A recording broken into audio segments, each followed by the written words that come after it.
തിരഞ്ഞെടുപ്പിൽ ജയിക്കും തോൽക്കും, തർക്കങ്ങൾ ഉണ്ടാകും, ഒക്കെ ശരി. ആ തർക്കങ്ങൾ ഒരു മനുഷ്യന്റെ ജീവനോപാധി മുട്ടിക്കുന്ന നിലയിലേക്ക് പോയാൽ നിങ്ങൾ ചെയ്യുന്നത് രാഷ്ട്രീയമല്ല, ശുദ്ധ ഗുണ്ടായുസമാണ്.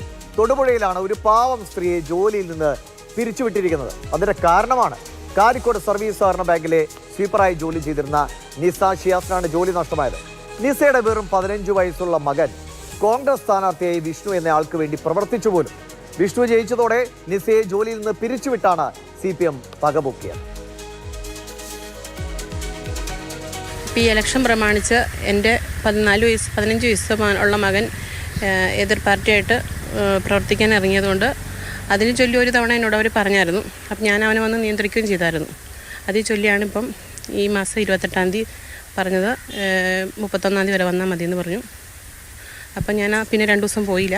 പിന്നെ ഞാൻ ഏരിയ സെക്രട്ടറിനെ കണ്ട് സംസാരിച്ച് വീണ്ടും തിരിച്ചെടുത്തു. അതേ ചൊല്ലി ഇന്ന് ഞാൻ പോയി കഴിഞ്ഞപ്പോൾ അവിടെ ചെന്നപ്പം അവർ കമ്മിറ്റി തീരുമാനിച്ച് ഇനി തൊട്ട് വരണ്ടാന്ന് പറഞ്ഞു.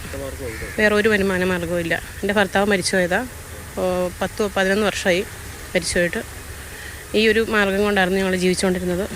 എൻ്റെ ഭാഗത്തു നിന്നൊരു തെറ്റും അവിടെ വന്നിട്ടില്ല. അത് ഞാൻ ചോദിക്കുകയും ചെയ്തായിരുന്നു.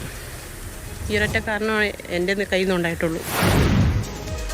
കേട്ടില്ലേ, കഴിഞ്ഞ 6 വർഷമായി നിസ ഷിയാസ് കാരിക്കോട് സർവീസ് സഹകരണ ബാങ്കിലെ താൽക്കാലിക സ്വീപ്പറാണ്. 5000 രൂപയാണ് ശമ്പളം. വിധവ കൂടിയായി നിസ പിടിച്ചു നിൽക്കുന്നത് ഈ ജോലി കൊണ്ടാണ്. ബാങ്ക് നേതൃത്വം ഒരു അക്ഷരം പോലും മിണ്ടാൻ തയ്യാറായിട്ടില്ല. സമത്വം, സാഹോദര്യം എന്നൊക്കെ ഉറക്കെ മുദ്രാവാക്യം വിളിച്ചാൽ പോരാ, അത് പ്രവൃത്തിയിലുണ്ടാകാം. ഒരു പ്രാദേശിക തെരഞ്ഞെടുപ്പിലെ ജയപരാജയങ്ങൾ പോലും ഒരു മനുഷ്യന്റെ ജീവിതത്തെ തന്നെ തടസ്സപ്പെടുത്താൻ നിങ്ങളെ പ്രേരിപ്പിക്കുന്നുവെങ്കിൽ കൂടുതൽ എന്തു പറയാൻ നിങ്ങൾക്ക് നമ്മോവാണ്.